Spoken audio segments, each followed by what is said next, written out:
Gracias, Néstor. Ya por acá estamos listos para darle inicio a una nueva edición de Tu Asesor Legal. Para nosotros siempre es un placer recibir al abogado Cora Farías, especialista en Derecho Civil, Familia e Inquilinario. Buenos días, Cora, ¿cómo estás? Buenos días, ¿cómo están los dos? Todo chévere, Todo todo bien. de bien para arriba. De bien para arriba. Querida Estamos Cora. happy. Además que con la energía que trae Cora siempre, provoca echar cuentos con ella. Y ¿vale? el brillo. Imposible no alegrarse con Y brillo, Cora. mire sus zapatos, llenos de mucho brillo. Mira, tenemos algunas interrogantes o algunos mensajes que nos envíen nuestros fieles televidentes que quisiéramos compartir contigo, a ver de qué manera los podemos asesorar, y a las personas que también les pueda servir este tipo de información, Claro. pues bienvenida sea, ¿no? Por Que se supuesto. puedan sentir identificados. Comenzamos con el primer caso, la primera pregunta, que dice así: en caso de que mi esposo ejerza actos de violencia en mi contra, ¿puedo pedirle a un familiar que lo denuncie? Es que tengo temor a que mi esposo tome represalias en mi contra nuevamente.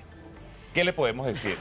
Bueno, lo que yo siempre he manifestado, ante una situación de violencia, como existe la ley especial del derecho a la mujer a una vida libre de violencia, una mujer que se vea sujeta o sea objeto de violencia por parte de su esposo, como en este caso, lo primero que tiene que hacer es denunciar. Como tiene miedo, puede hacerlo a través de un pariente consanguíneo o afín, lo puede hacer a través de cualquier persona que está inmersa en ese mundo de la protección de los derechos humanos de las mujeres, pero lo importante es que denuncie, porque ¿de qué le sirve que usted siga? Fíjese la pregunta, que lo haga nuevamente, tengo miedo.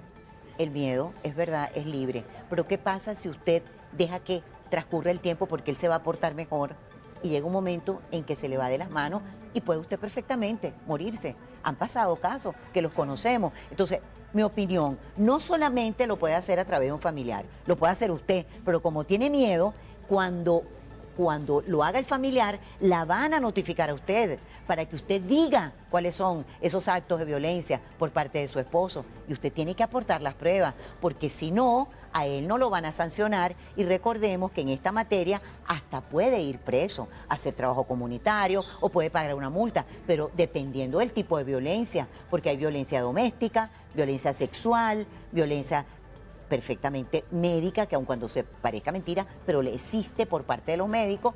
Miren, la violencia es atentatoria a los derechos fundamentales de un ser humano. Y la misma Carta Magna habla de ese derecho al desarrollo de la personalidad de todos los seres humanos, y usted y yo y todas las mujeres los tenemos. Entonces, por favor, no deje que eso trascienda y denuncie. Si le da miedo, al final del camino siempre va a ser víctima de violencia. Yo lo haría directamente y pido una medida de protección para que él no me agreda más. Y lo sacan de la casa, del sitio donde usted está viviendo. Lo que pasa es que le da miedo, pero hágalo, que es muy sencillo esa denuncia. Claro, mira, sin duda alguna hay que hacerlo. Es mejor alzar la voz antes de que algo malo suceda, y como dice la doctora Coras, creo que es lo mejor que pueden hacer, y tomar la decisión de denunciar ante un caso ya de violencia. Claro. A ver, ahora vamos a esta otra pregunta, Cora. Tengo un inquilino en un apartamento de mi propiedad, pero se empeña en efectuar cambios sin mi consentimiento. ¿Cómo hago para denunciarlo? ¿Qué puedo hacer legalmente? Este caso lo envía Andrés Borges. Bueno, señor Borges, el inquilino no puede hacer ese tipo de actuaciones en un inmueble arrendado. ¿Por qué? Porque cuando usted arrienda, usted entrega el inmueble en un estado. Es más, en un estado determinado. Yo soy partidaria que cuando usted arriende un inmueble, y esto es anterior a la respuesta, usted tome un video. Todos los teléfonos te lo permiten. O tome fotografía, de manera de que usted tenga la conciencia plena y la evidencia de cómo usted recibió el inmueble. Lo puede hacer el propietario, lo puede hacer el inquilino. Si usted como inquilino quiere hacer una mejora importante, un cambio importante, requiere la autorización de ese propietario por escrito, de manera expresa, porque usted no tiene derecho a cambiar la estructura interna de ese inmueble. Ahora, si se trata de una reparación menor, que se dañó alguna pieza sanitaria, que hay una filtración interna en la casa, que no tenga que ver con la estructura del inmueble, eso corre por cuenta del inquilino. Pero para ese tipo de actuación, como usted menciona, necesariamente tiene que pedirle permiso al dueño y no puede variarlo, porque a usted le entregaron un inmueble así y ese inmueble así lo tiene usted que devolver. Si usted quiere hacerle algo diferente, que a lo mejor es para mejorar, ¿verdad? Para lo que sea, pida permiso. Estoy segura que el dueño le va a gustar, le va a agradar, porque redunda en el valor de ese inmueble para ese dueño. Pero pídale permiso, que es lo que llamamos en derecho una autorización escrita y expresa. Vale. Bueno, pasamos al siguiente caso que nos envían también.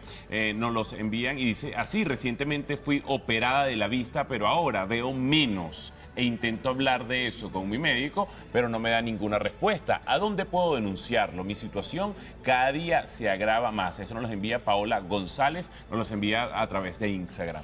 Bueno, Paola, esto es muy sencillo. Y con el respeto de los médicos, hay médicos, no solamente en Venezuela, sino en todas partes del mundo, que tienen mala praxis médica, que es la omisión por parte de ese médico de atender los requerimientos de un paciente cuando lo atiende, valga la redundancia, producto de una operación o de una actuación médica.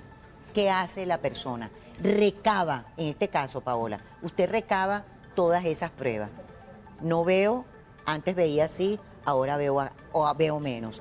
Me hicieron estos exámenes y me faltaron los otros. Cuando usted tenga todas esas probanzas, usted lo va a denunciar a la Federación Médica Venezolana.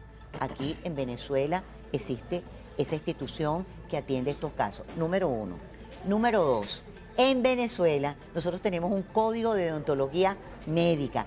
Tenemos el Código Penal también, está el Código Civil, que son leyes, lógicamente, y la ley del ejercicio de la medicina, obviamente, que protegen no solamente a los médicos, pero también a los pacientes. El tema es, como antes dije, la gente no denuncia, le da miedo.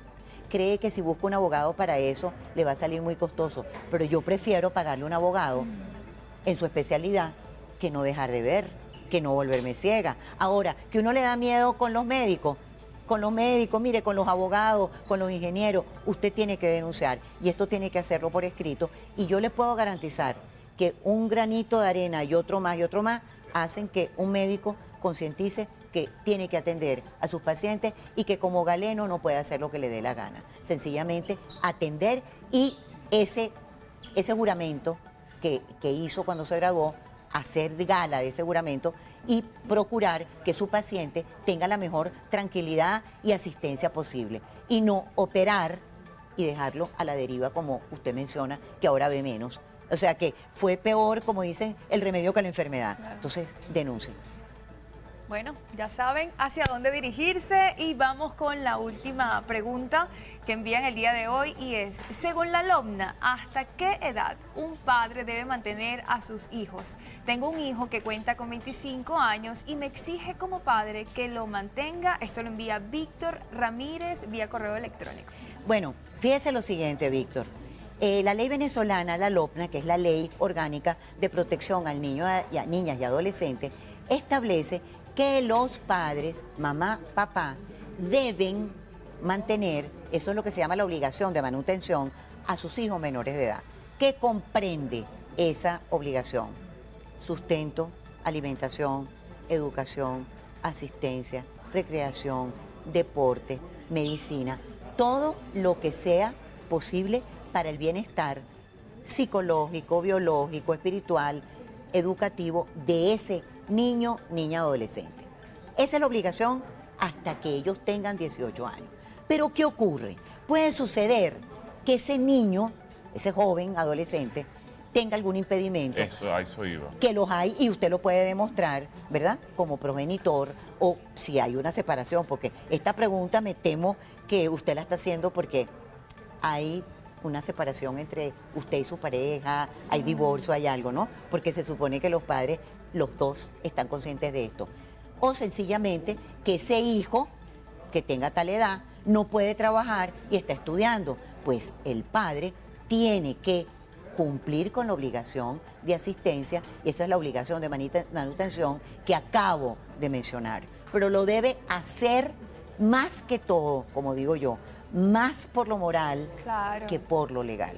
Si usted tiene un hijo que está estudiando, que quiere ser un hombre de bien y no puede trabajar, pues ayúdelo, así de simple. Pero la ley lo protege, protege a ese niño que ya no es adolescente, que ya pasó los 18 porque tiene 25, pero tampoco significa que lo va a mantener hasta los 40, como Claro, muchos padres sí. que le hacen muchísimo daño a los hijos, manteniéndolos, pudiendo ellos trabajar. En este caso, tiene que ser que esa persona no puede trabajar o tiene algún impedimento, como antes mencioné. Claro, pero es importante poder comprobar el tema del impedimento. Tiene en todo caso que tal de ser probado. porque también Leo, hay mucha sinvergüenzura, Cora. es que todo lo tienes Hay que mucha probar. sinvergüenzura Pero en la a 25 vida. años debe Sí. estar todavía en la universidad también. ¿Cómo Bueno, no? depende. La edad de mis depende. alumnos, 24, sí, 25 no, o sea, años. porque si de repente que el papá tiene la mayor disposición económica y está súper tranquilo y relajado económicamente, chévere, pero de repente también está alcanzado, se le está haciendo difícil y ve que el hijo está en capacidad de terminar la bueno. universidad y a lo mejor también a trabajar. A muchos nos ha tocado trabajar mientras estudiar. terminamos la universidad, Claro, o sea sí, que, claro. o sea, yo no veo que haya nada de malo en eso tampoco, No, es que ¿no? yo creo que hay que enseñarle al hijo desde el hogar que tiene que aprender a agradecerle a sus papás todo el bienestar que les está produciendo y aprender también a proveerse de sus propios recursos y tener su platica, su Claro. dinerito. Qué cosa más rica que tú tengas 25 años y digas, esto me lo gané yo, Sí, estoy trabajando en el qué McDonald's, por rico. ejemplo, o estoy trabajando en tal tienda. Oye, qué ricura.